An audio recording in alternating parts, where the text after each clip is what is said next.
একজন লিখেছে মাইক্রোফোনের জ্যাক খুলে আবার লাগান।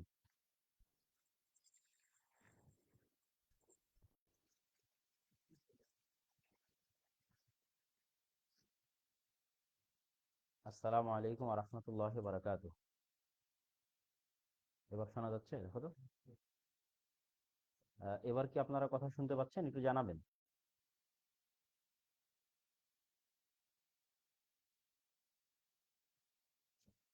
হ্যাঁ, এবার কথা শোনা যাচ্ছে আলহামদুলিল্লাহ। আসসালামু আলাইকুম ওয়া রাহমাতুল্লাহি ওয়া বারাকাতুহু। আলহামদুলিল্লাহ ওয়াহদাহু ওয়াসসালাতু ওয়াসসালামু আলা মান লা নাবিয়্যা বা'দাহ। প্রশংসা আল্লাহ সুবহানাহু ওয়া তাআলার জন্য। শান্তি অবতীর্ণ হোক মুহাম্মদ সাল্লাল্লাহু আলাইহি ওয়াসাল্লামের প্রতি। বর্তমান বাংলাদেশ তার ইতিহাসের এক ক্রান্তি লগ্নে এসে দাঁড়িয়েছে। দীর্ঘ 15 বছরের স্বৈর শাসনের বিদায়ের মাধ্যমে আজ ছাত্র জনতার বিপ্লবের যে আনন্দ, সেই আনন্দের মধ্যেও আমরা এমন কিছু সংবাদ শুনতে পাচ্ছি এবং এমন কিছু দৃশ্য দেখতে পাচ্ছি যা চরম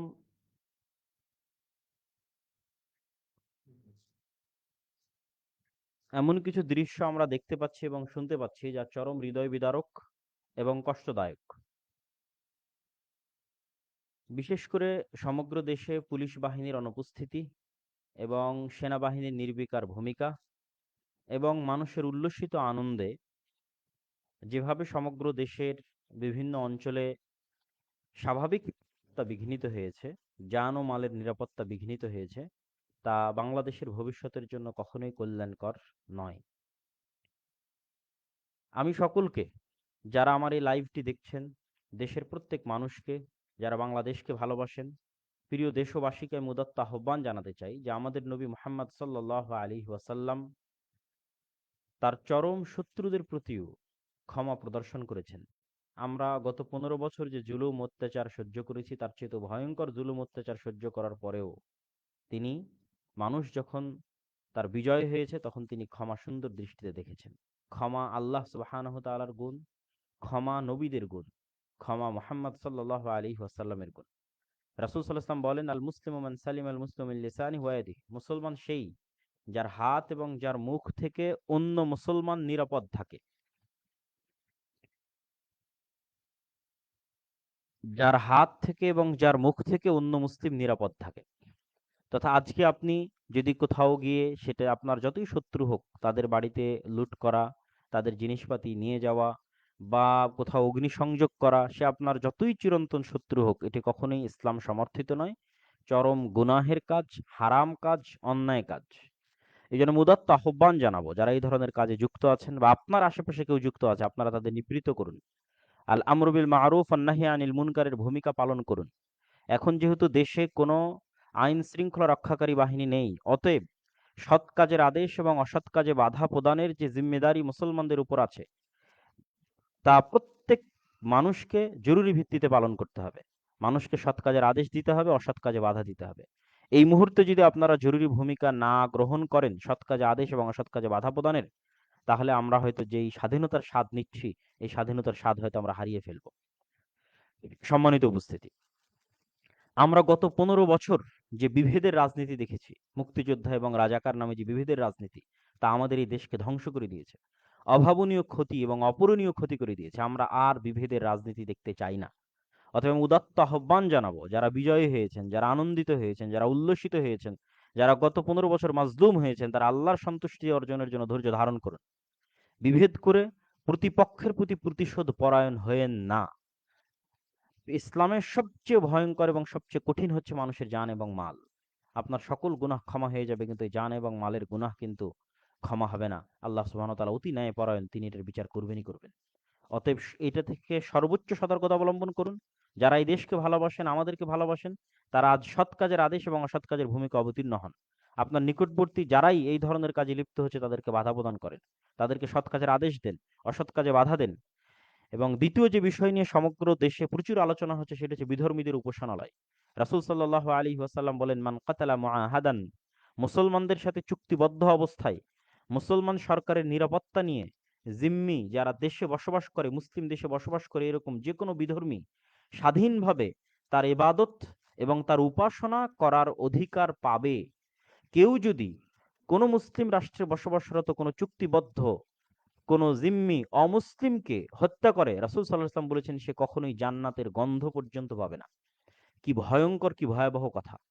অতএব আমরা যদি মুসলিম হয়ে থাকি, আমরা যদি রাসূল সাল্লাল্লাহু আলাইহি ওয়াসাল্লামের প্রতি বিশ্বাস করে থাকি, পরকাল দিবসের প্রতি বিশ্বাস করে থাকি, তাহলে কোশ্চিনকালে আমরা কোনো মন্দিরে আঘাত করতে পারি না। কোনো হিন্দু বিধর্মী ভাইয়ের প্রতি আঘাত করতে পারি না। বরং এখানেও আপনাদের সৎ কাজের আদেশ এবং অসৎ কাজের ভূমিকা গ্রহণ করতে হবে। নিকটস্থ যেকোনো বিধর্মীদের উপাসনালয় সংরক্ষণের ব্যবস্থা করতে হবে, এবং আমরা নিজেরাও ইতিমধ্যে উদ্যোগ নিয়েছি আমাদের প্রতিষ্ঠানের পক্ষ থেকে।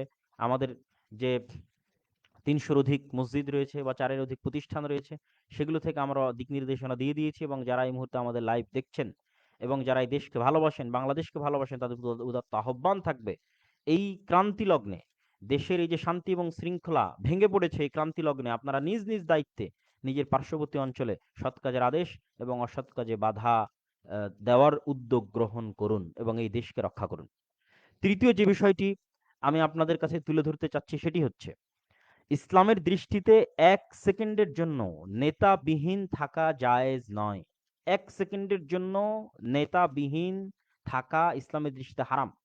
আমরা এখন ইতিমধ্যেই ২৪ ঘন্টার কাছাকাছি পার করে ফেলেছি এই রাষ্ট্রের কোনো অভিভাবক এবং এই রাষ্ট্রের কোনো নেতা নেই। অতএব জরুরি ভিত্তিতে আমাদের ছাত্র ভাইয়েরা যে ব্যক্তিকেই তাদের নেতা হিসেবে ঘোষণা করুক না কেন, এই দেশের নেতা হিসেবে ঘোষণা করুক না কেন, আপাতত জরুরি ভিত্তিতে সেই দেশের শান্তি এবং শৃঙ্খলা রক্ষার জন্য, মানুষের জান এবং মালের হেফাজতের জন্য, আমাদের যদি তার সাথে ব্যক্তিগত কোনো সমস্যাও থেকে থাকে, ধর্মীয় কোনো সমস্যাও থেকে থাকে, তবে বৃহত্তর স্বার্থে, দেশ ও জাতির বৃহত্তর স্বার্থে জান ও মালের হেফাজতে আপাতত সেটি মেনে নেওয়াকে এবং তার প্রতি আনুগত্য প্রদর্শনকে সেনাবাহিনীর প্রতি, দেশের সেনাবাহিনীর প্রতি, দেশের যারা সরকারি দায়িত্বশীল আছে তাদের প্রতি এবং সাধারণ জনগণের প্রতি আমি উদাত্ত আহ্বান জানাচ্ছি। বিপ্লবী ছাত্র জনতা যারা আন্দোলনকে সফল করেছে, তারা যাকেই এই দেশের অস্থায়ী দায়িত্ব দেওয়ার প্রয়োজন মনে করছে, তার প্রতি দেশের সেনাবাহিনী এবং সাধারণ জনগণের অতি দ্রুত আনুগত্য প্রদর্শনের জন্য আমি উদাত্ত আহ্বান জানাচ্ছি। আজকের দিনের মধ্যে এই আনুগত্য প্রদর্শন যদি না হয়, তাহলে এই দেশের স্বাধীনতা, আমরা যে স্বাধীনতার উল্লাস করছি, এই স্বাধীনতা হয়তো আমরা যে কোনো মুহূর্তে হারিয়ে ফেলতে পারি। ইসলামের দৃষ্টিতে নেতাবিহীন, রাষ্ট্রীয় নেতাবিহীন ১ সেকেন্ড বসবাস হারাম, এবং এই মৃত্যুকে জাহিলিয়াতের মৃত্যু বলা হয়েছে। অতএব জরুরি ভিত্তিতে আমাদের ছাত্র ভাইদের এবং ছাত্র জনতার এই সহযোগিতা করতে হবে আমাদেরকে ইনশাআল্লাহ। এবং আমি এখানে আরেকটি বিষয় তুলে ধরতে চাই।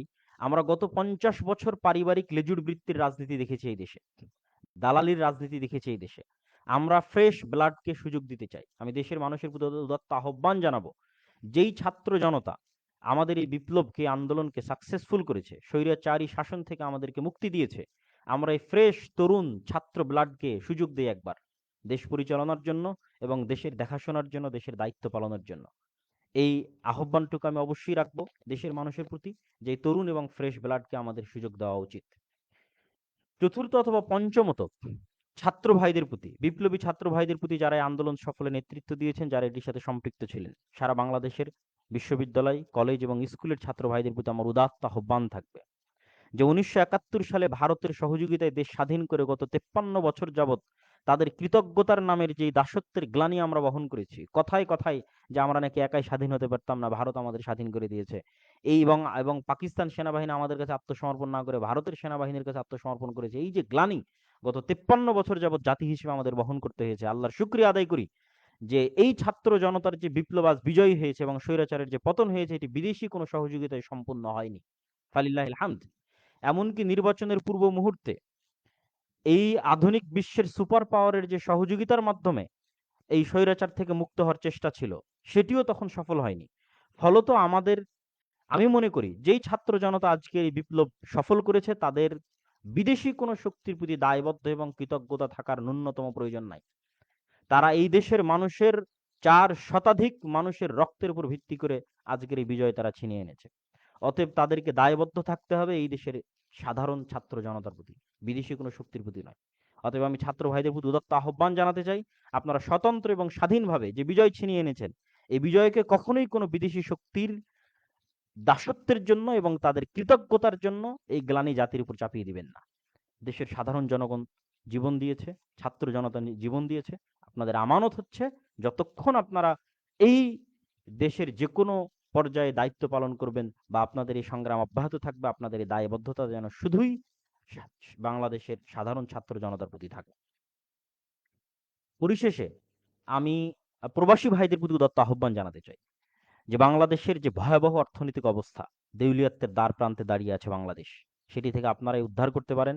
যেহেতু নতুন সরকার গঠিত হতে যাচ্ছে, আশা করি অবশ্যই কল্যাণকর কিছু হবে। আপনারা অবশ্যই আপনাদের রেমিটেন্সের প্রবাহ বাড়িয়ে দিন বাংলাদেশের উদ্দেশ্যে।